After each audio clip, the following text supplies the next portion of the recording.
you have all these experiences, but I'm sure you had someone in mind that you were thinking about when you are writing this. Yeah. I think that goes back to my kids. I was thinking of like close business owners, subcontractors in some parts, you know, because the voice of the book, it was real funny. I'm going to tell a quick kind of train this book took real quick. Yeah. So I, in order for me to do this, I'm a speaker, meaning I don't mind. We can sit here and talk all day, right? Not a problem to me, but to sit there and actually type or write, not different beast. Hard. It could be really hard to do, or just have the time to do it. I think I could pull it off because when I used to write music and stuff, I can really sit and concentrate and so things like that. But just the time. So I used a tool called Plod, and basically it's an AI voice transcriber. I would just wake up in the morning. I mean, I would study. I'd get the message on my heart and just like kind of like take that recorder. I'd go out in my driveway and I would just like talk. Just speak the whole thing, and then it transcribes it. I'd put it on paper or in a Word doc, and then I'd go and tweak it. And I realized, man, I got to put that at the bottom, put that at the top, juggle it around. So that was the process. But what birthed was that I felt that God was giving me a message to introduce him to people through what I was going through in business. So basically 12 years of business and walking with God.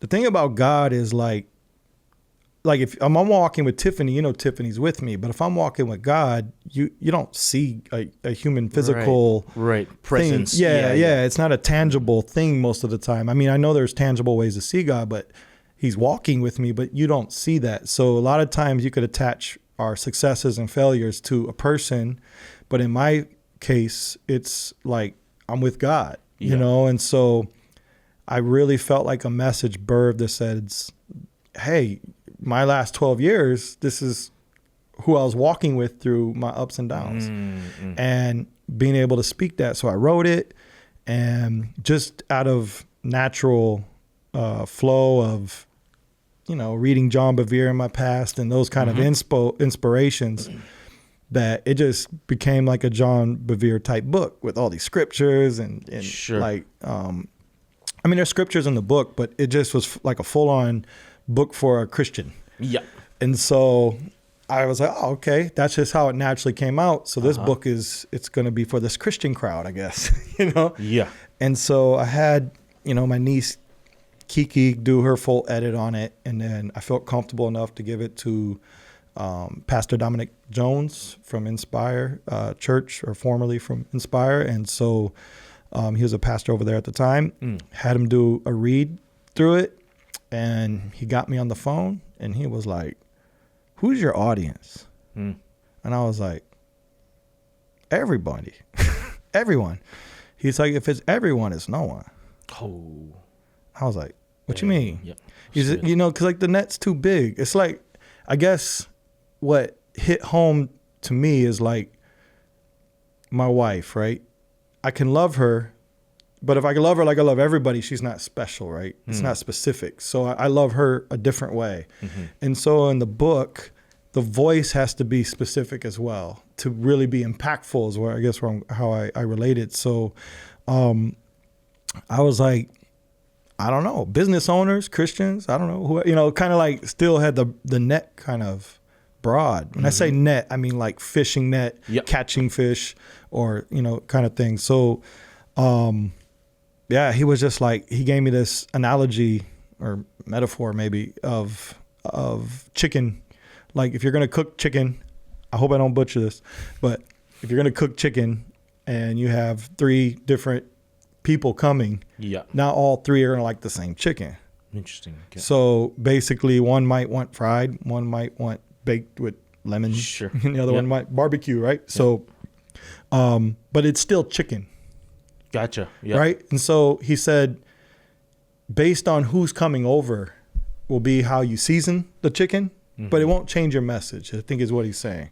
Yeah. So we need to identify, are we doing fried chicken, barbecue chicken? So who's coming over to the house? And so, and I was just like, man, that's such a good question. You know, basically who's my audience? And I was just like, then he was like, let me ask you this. Cause I was like, I don't know. Like, sure. You know, I think I know, but I got to pray about this. And I actually did. I think it took a week or two, and then we got back on the phone. He was just like, let me ask you this. He was like, who's your tribe in the past 12 years?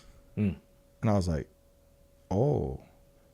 He was like, have you been in the church serving around believers?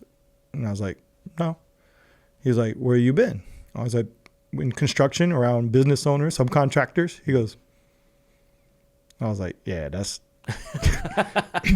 that's the tribe. Yeah. And so he did some coaching with me just to help me understand how to talk and speak to, not to say the bottom denominator is like the lowest person, but the person that may not know the Bible at all or the faith at all, but you want to introduce it to them, you know, in that kind of tone. So I went and I had to retone my whole book, which took probably about a good 2 months. And just praying, meditating, thinking of who I'm talking to. Yeah. And I had some people in my heart and mind who just don't know God at all. And I retone, like talking about Moses, for example. Like we all know, we've all watched Prince of Egypt, but maybe we all haven't.